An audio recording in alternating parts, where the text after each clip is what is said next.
2026 সালের নির্বাচনের উত্তাপ ছড়ানোর আগেই কারওয়ান বাজারের টাকার খনিতে আচমকাই নিভে গেল উদীয়মান এক নেতা মুসাব্বিরের জীবন প্রদীপ।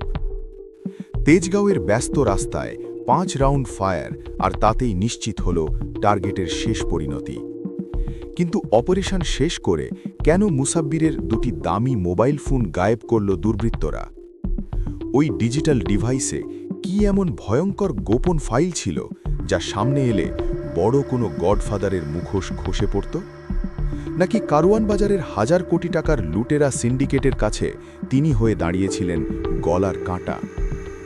আইনের জালে 3 জন শুটার ধরা পড়লেও পর্দার আড়ালের সেই ঠান্ডা মাথার শয়তান আসলে কে?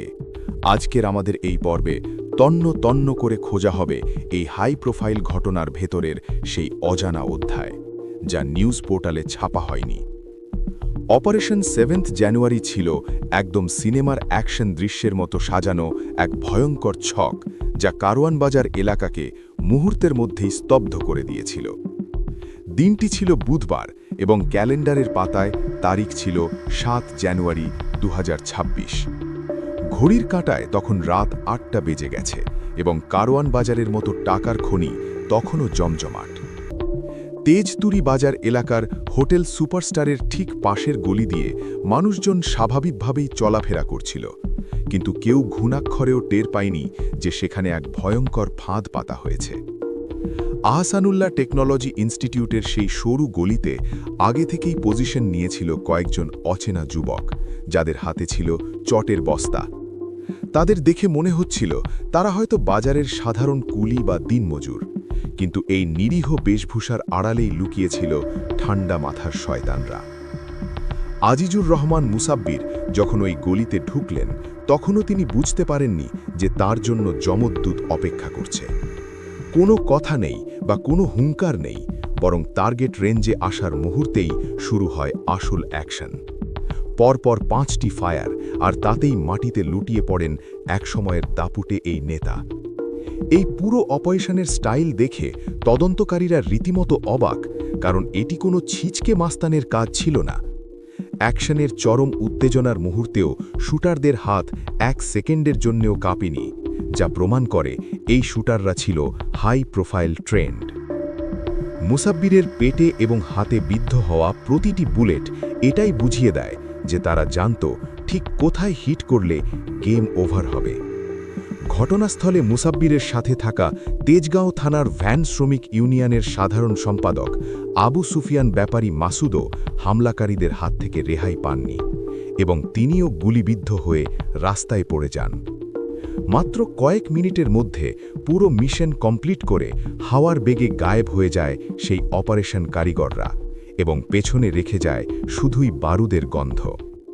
স্থানীয় লোকজন যখন ছুটে আসে, ততক্ষণে সব শেষ হয়ে গেছে। পরবর্তীতে মুসাব্বিরকে দ্রুত হাসপাতালে নেওয়া হলে ডাক্তাররা তাকে মৃত ঘোষণা করেন। তবে এই ঘটনার আসল রহস্য বের করতে হলে আমাদের একটু পেছনে ফিরে তাকাতে হবে ও মুসাব্বিরের অতীত জীবনের ফাইলটা খুলতে হবে। কে ছিলেন এই আজিজুর রহমান মুসাব্বির, আর কেনই বা তাকে নির্বাচনের ঠিক আগ মুহূর্তে এভাবে মাইনাস করে দেওয়া হলো? আদতে শরীয়তপুরের ছেলে হলেও মুসাব্বিরের বেড়ে ওঠা এবং রাজনীতির হাতেখড়ি এই তেজগাঁও ও কারওয়ান বাজার এলাকাতেই। তার বাবা খলিলুর রহমান একসময় এফডিসিতে চাকরি করতেন এবং কারওয়ান বাজারে তাদের জুতোর দোকান থাকায় এই এলাকার প্রতিটি অলিগলি তার নখদর্পণে ছিল। স্বেচ্ছাসেবক দলের নেতা হিসেবে তিনি ছিলেন বিএনপির রাজনীতির মাঠের এক পরিচিত মুখ এবং বেশ প্রভাবশালী। তবে তার এই রাজনীতির রাস্তা কখনোই মসৃণ ছিল না, বরং গত 15 বছর আওয়ামী লীগ শাসনামলে তিনি ছিলেন পুলিশের হিট লিস্টে। একের পর এক মামলা আর জেল খাটা ছিল তার নিত্যদিনের রুটিন। পাশাপাশি তাকে দমিয়ে রাখতে একাধিকবার কারাগারে পাঠানো হয়েছে। এমনকি তার জীবনে গুম হওয়ার মতো ভয়ঙ্কর চ্যাপ্টারও যোগ হয়েছিল বলে শোনা যায়।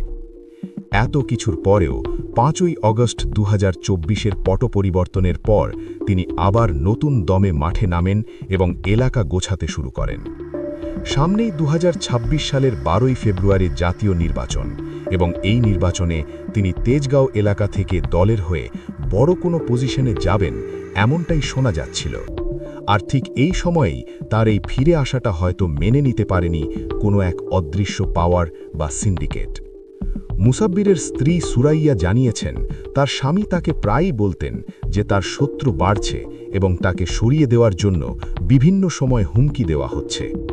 কিন্তু কারা এই হুমকি দিচ্ছিল বা কাদের চোখের বালি হয়ে দাঁড়িয়েছিলেন তিনি, সেই নামগুলো হয়তো পরিবারের সেফটির কথা ভেবেই কখনো বলেননি। আর শত্রুরা অন্ধকারের সুযোগ নিয়ে তাকে চিরতরে থামিয়ে দিল এবং দীর্ঘ 15 বছর টিকে থাকা এক নেতাকে নিজ দলের সুসময়ে এসে বিদায় নিতে হলো। এই পুরো ঘটনার সবথেকে বড় টুইস্ট এবং রহস্যের জায়গাটি হল মুসাব্বিরের ব্যবহৃত মোবাইল ফোন দুটি, যা অপারেশন শেষে হাওয়া হয়ে গেছে। অপারেশন শেষ করে শুটাররা যখন পালিয়ে যায় তখন তারা মুসাব্বিরের পকেটে থাকা টাকার বান্ডিল বা অন্য কিছু স্পর্শ করেনি, বরং তারা শুধু টার্গেট করে নিয়ে গেছে তার ব্যবহৃত দুটো দামি স্মার্টফোন। আর এখানেই উঠছে আসল প্রশ্ন, কারণ সাধারণ ছিনতাইকারী হলে তারা টাকা বা গয়না নিত, কিন্তু এখানে টার্গেট ছিল শুধুই ওই দুটো ফোন, যা প্রমাণ করে এর ভেতরে লুকিয়েছিল অনেক বড় কোনো বোমশেল। ক্রাইম রিপোর্টাররা ধারণা করছেন ওই ফোনে এমন কিছু ভিডিও, কল রেকর্ড বা সিক্রেট ডকুমেন্ট ছিল যা ফাঁস হলে কারওয়ান বাজারের বড় কোনো গডফাদারের মুখোশ খসে পড়ত। স্ত্রী সুরাইয়া বলেছেন, মুসাব্বির জানতেন তার শত্রু কারা, কিন্তু নাম বলতেন না। তাই হতে পারে সেই নামগুলো বা তাদের অপকর্মের সব প্রমাণ ওই ফোনেই সেভ করা ছিল। হয়তো কোনো হোয়াটসঅ্যাপ চ্যাট বা ভয়েস রেকর্ড ছিল যা পাবলিক হলে অনেক বড় কোনো সিন্ডিকেটের 12টা বেজে যেত।